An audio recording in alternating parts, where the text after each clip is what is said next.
Syakir nggak heran kalau dari semenjak masa kuliahnya Dr. Salim udah suka bersosial, makanya dulu pernah jadi Menteri Sosial juga ya.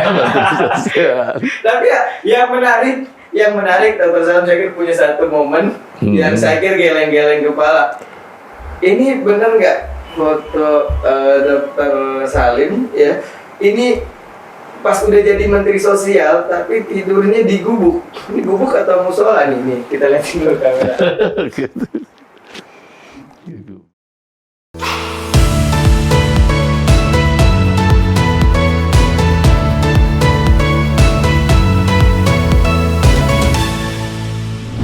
Dan saya tahu negeri ini secara detail bukan setelah selesai, ketika liburan. Kita liburan, jadi liburan 3 bulan. Kenapa kita di rumah 3 bulan? Jadi separuhnya itu keliling. Kadang-kadang Papua, ke pedalaman Kalimantan, pedalaman Sumatera. Jadi teman-teman yang memang di daerah-daerah tersebut dia sama-sama berangkat. Nah, ada nggak tuh satu kejadian yang bikin memanggil hati Dr. Salim waktu itu lagi muda? Oh, saya harus membangun negeri ini. Ada nggak satu kejadian apa gitu? Ya, contoh saya ke pedalaman Kalimantan. Kita dapatkan di sana ada suku Punan, suku Brusu, suku Dayak. Yang masyarakat tahu kan Dayak. Padahal ada suku Punan, saudara-saudara kita tinggalnya dalam hutan. Ada suku yang 6 bulan di hutan, 6 bulan di kota. Kalau sudah masuk dalam hutan, rumah-rumahnya kosong semua. Berarti banyak yang mesti kita lakukan untuk supaya mereka itu nggak perlu membawa anak-anak ke hutan. Kan nggak dididik kalau di hutan. Nah, itu salah satu yang kita yang terpanggil, bagaimana mengirim guru, mengirim mereka bisa mengajar mereka di pedalaman-pedalaman sana. Masya Allah. Jadi banyak yang bisa dilakukan walaupun masih muda dan tidak memiliki kemampuan logistik, finansial, tapi ada hal-hal yang bisa kita lakukan.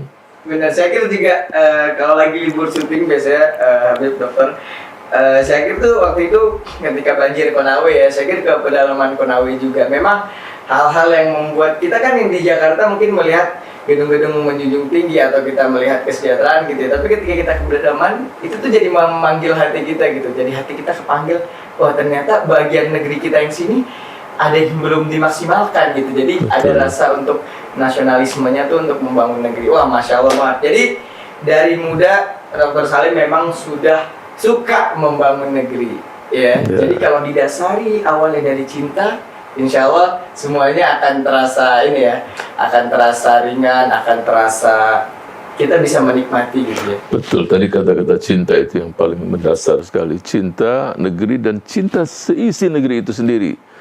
Apapun sukunya, apapun agamanya, bahkan bukan hanya manusia, alam di negeri kita ini harus kita cintai, kita jaga. Sebab kita harus mewariskan alam yang indah ini, yang begitu sempurna kepada generasi selanjutnya.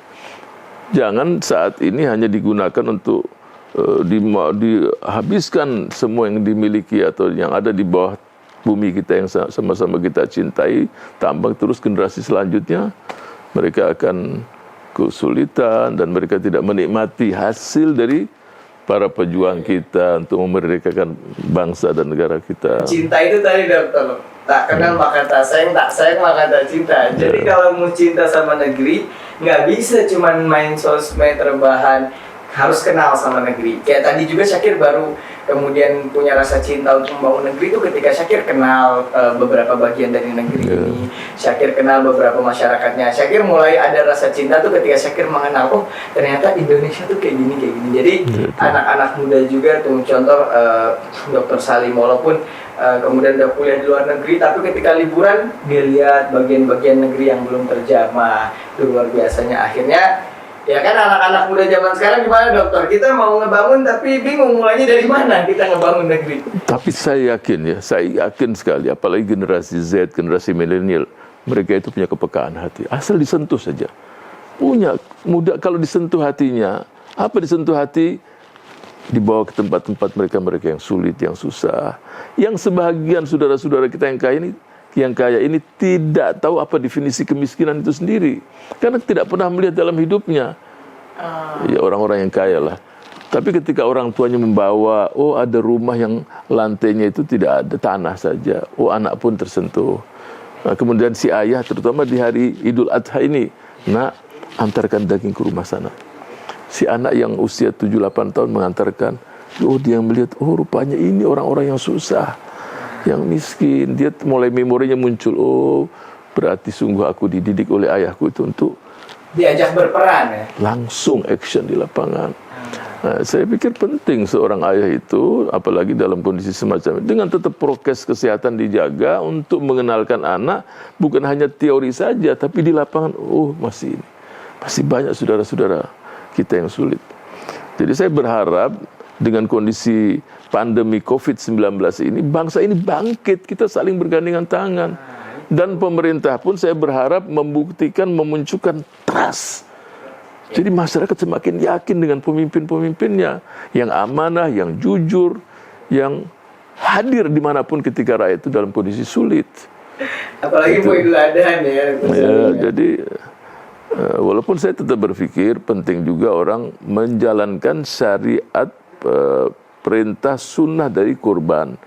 Cuma juga harus disisihkan. Ya, apa itu? Saling berbagi dan saling membantu. Sebab banyak saudara-saudara kita dengan pandemi kan nggak kerja di rumah.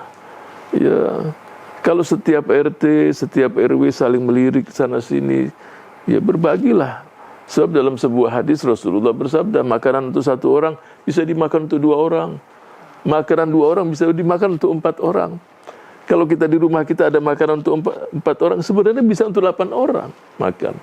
Ya kan sering juga kan kita ngambil nasi terus setengahnya nggak habis, atau kita misalnya kan namanya seorang ibu kan rumah tangga memberikan terbaik buat anak ini ya kan, dimasak yang banyak kan pasti ada sisanya ya.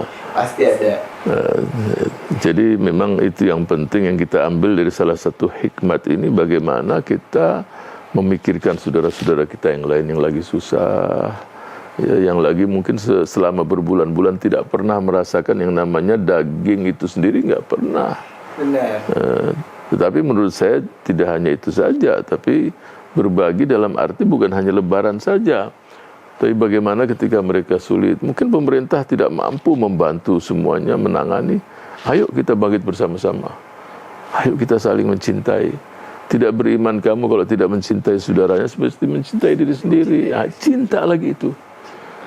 Jadi ada 3 hal. Saya inginkan anak muda yang muda-muda ini punya mimpi. Tanpa mimpi kita tidak akan sampai pada tujuan yang kita inginkan. Benar. Karena itu yang memacu semangat kita kan. Mimpi kita. Sebab yang terjadi sekarang adalah mimpi dari generasi kita yang sebelumnya. Terus ada tanpa cinta, kita jadi makhluk yang tidak punya perasaan. Jadi cinta itu jadi punya sentuhan, punya perasaan. Itu cinta itu sendiri. Tapi yang paling penting adalah tanpa kita bersandar pada Allah, kita sama sekali tidak ada artinya di bumi ini. Jadi cinta bukan cuma sama doi ya. Cinta, ini anak-anak muda tahunya cintanya sama lawan jenis saja, cintanya sama perempuan, sama laki-laki. Tapi ada cinta yang jauh lebih besar. Yaitu ketika kita mencintai, tadi kata Dr. Salim, kita mencintai saudara kita melebihi kita mencintai diri kita sendiri. Karena itu iman yang hakiki. Itu iman yang hakiki. Ya, jadi saudara kita yang sulit, famili kita, tetangga kita. Jadi banyak yang mesti peluang-peluang untuk mencari pahala ya saat-saat ini. Iya. Saat ini. Dan ini kan kurban di tengah pandemi nih berarti kan judulnya kan gara-gara PPKM. Dan kata Dr. Salim, ini juga kesempatan kita buat bangkit, buat kemudian saling bantu. Tapi kan kita gimana yang Dr. Salim kan Idul Adha di tengah pandemi. Maksudnya kan kita kan makhluk sosial kayak yang tadi saya kira nggak heran kalau dari semenjak masa kuliahnya Dr. Salim udah suka bersosial, makanya dulu pernah jadi Menteri Sosial juga ya. Menteri Sosial. Tapi ya yang menarik Dr. Salim saya kira punya satu momen yang saya kira geleng-geleng kepala. Ini benar nggak foto Dr. Salim ya? Ini pas udah jadi Menteri Sosial, tapi tidurnya di gubuk. Ini gubuk atau musola nih? Kita lihat dulu kamera. Di gubuk ya. Jadi itu sebenarnya bukan foto satu, itu semua ini program namanya program bedah kampung. Oh, program bedah. Jadi program bedah kampung itu kita bedah. Apa saja? Contoh umpamanya rumah yang tidak layak huni kita jadikan layak huni. Mereka-mereka yang nggak bisa mendengar di kampung itu kita pasangkan alat yang langsung dia bisa mendengar. mereka-mereka yang tidak punya kakinya nggak bisa jalan, putus, kita pasang kaki palsu, tangan palsu. Jadi bedah kampung dalam arti yang seluas-luasnya. Mereka yang turun gitu ya. jadi rumah-rumah yang tidak layak huni. Nah, terus di mana kita tinggalnya? Kita bisa tinggal di tempat kepala desa.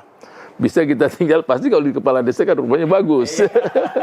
Atau kita tinggal hotel di sekitar itu, kemudian pagi-pagi kita ke situ. Tapi saya memilih, ya udah saya tinggal dengan masyarakat. Ini di mana? Memang di gubuk masyarakat? Ya, di rumah masyarakat, di tempat masyarakat. Jadi kita tinggal sama mereka. Ya memang ketika sampai di desa-desa begitu, bisa dibayangkan kadang-kadang nggak ada jamban di semak-semak. Nah, itu kita buatkan lah. Saya terus terang masuk ke semak-semak malam-malam kan sulit kita, bukan ya. Tapi kita buatkan, sewa hotel kita 2-3 juta kita buatkan WC dan mandi. Sewa hotel kan 2-3 juta mending dipakai buat masyarakat. Dia bisa pakai. Jadi itu yang dan itu udah banyak, mulai dari Sabang sampai Merauke semua banyak. Enggak cuma satu daerah.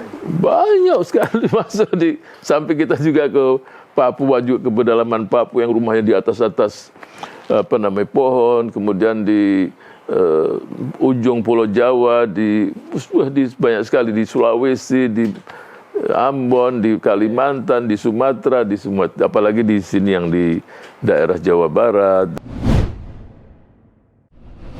Ada seseorang dalam sebuah hadis, kalau engkau keluar dari rumahmu, membantu seseorang yang miskin, membawakan makanan 1 piring, mungkin hanya 5,5 jam, 20 menit. Pahalanya lebih bagus daripada iktikaf di Masjid Nabawi sebulan lamanya.